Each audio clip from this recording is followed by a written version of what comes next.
You wonderful patriotic Americans out there, red-blooded Americans.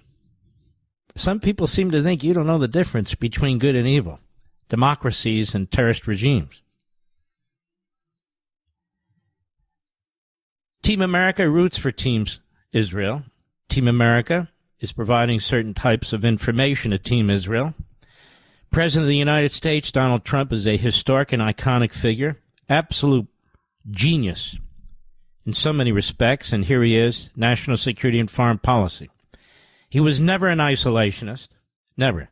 He was never an appeaser, and yet we have isolationists and appeasers among us who are attacking the President of the United States tonight as I speak, Chatsworth Osborne Jr.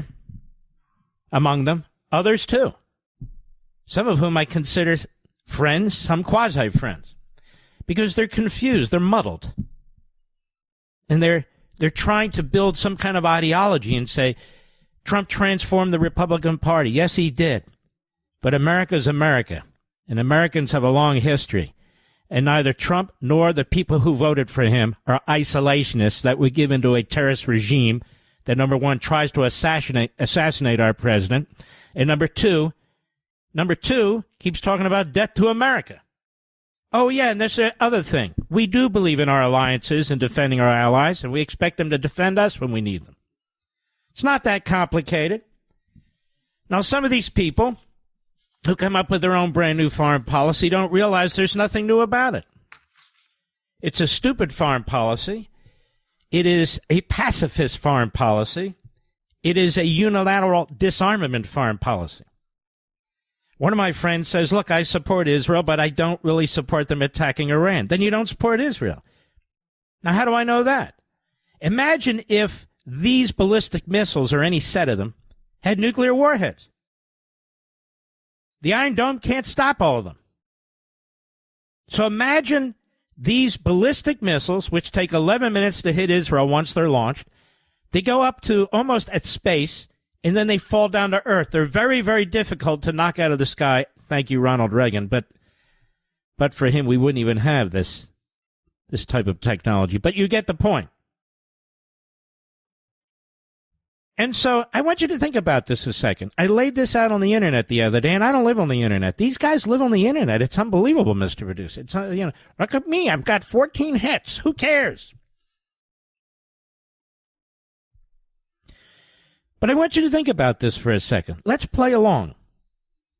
Let's say Israel didn't do what it did today. And Donald Trump, try as he might, couldn't get a deal with the Islamo-Nazi Iranian terrorist regime to surrender its enrichment. So according to Chatsworth Osborne Jr. and a couple of my friends, who I shall keep nameless for the protection of their own character, quite frankly, well, that's that. What do you mean that's that? Israel's provoking war. They attacked Iran. So Israel's supposed to wait for Iran to actually have nuclear warheads, put them on their ballistic missiles, and then what? And by the way, then what for us? I want to see a full plan.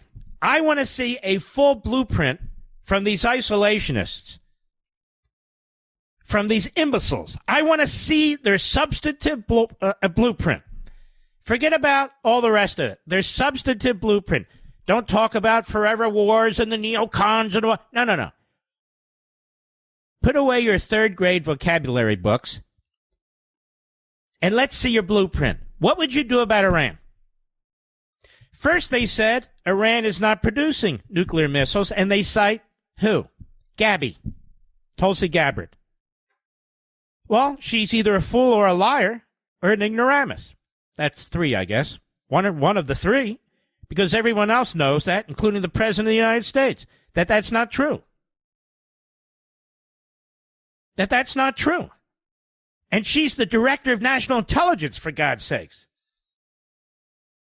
Even the UN, the IAEA, put out, the first time in 20 years, a sanction that was voted on by all the members, I believe, against Iran for building and getting close to having nuclear weapons. But somehow the Director of National Intelligence misses it. She doesn't miss it. She's an ideologue. She's blaming She's literally blaming the great men who defeated Imperial Japan for what happened at Hiroshima. It's sick. But she's not alone. There's a lot of sickos out there, in government and out of government. This is the new way. This is how we young men want to run foreign policy. We've had too many forever wars. They have like 7 lines and that's it. Maybe we have had too many forever wars. What does it have to do with what's going on in Israel? What does it have to do with World War II, which wasn't a forever war? It lasted about 4.5 years. Do they even know what the hell they're talking about? Oh, yes. And you hawks, you Reaganites, excuse me, we defeated the Soviet Union. Who the hell have you defeated? Nobody. You got your head so far up Putin's ass, it's not even funny. As well as anybody with a robe in the Middle East, apparently. So they're very angry tonight. The fifth column, the enemy within. They're very angry tonight. They're very worried about what might happen to the Iranian regime that slaughters its people, that rapes its people, that tortures its people, that has killed Americans, both men and women in uniform and American citizens. They're very worried about that regime. Whatever the United States does, don't help Israel. They're on their own. They're provocatives. They sound like Bernie Sanders, Tlaib, AOC, Tim Kaine, that moron Chris Murphy. They sound like the radical Marxist Islamist Democrats because that's what they are. They're trying to hijack, make America great again, which was started by Reagan and has been embraced by Trump. Peace through strength. You can't have peace through appeasement, but they're worse than appeasement. They're giving aid and comfort to the enemy. Aid and comfort to the enemy. Now notice who's targeting population centers. Iran. Brian Masters made the point all day long. Imagine these ballistic missiles with nuclear warheads, because that is exactly what would happen. Would we put up with that? Say if some country in Central America was doing this? Of course not. So it's a lie. Of course they've been developing these things. So they lied to us. We're only seeing one side of this battle, by the way, because obviously Iran is a terrorist police state. They don't have television cameras there, and certainly not from our fantastic media. So we don't see what the Israelis are doing there. But what we hear on the record from the United States and from Israel is they're pounding the crap out of their military sites, nuclear sites, and now their infrastructure. Because Netanyahu said, you target our cities, we're going to take out your infrastructure. And Donald Trump, guy's a genius. And so they're attacking Donald Trump tonight. You see, because he's turned his back on MAGA. He is MAGA, you morons. It's his movement. Isolationism, appeasement, pacifism, Bernie Sanderism, supporting the enemy. That's you. That's not us. That's not MAGA. MAGA's patriotic, man. Red-blooded Americans. That's you. And there's nothing new about giving aid and comfort to the enemy, which is what they're doing.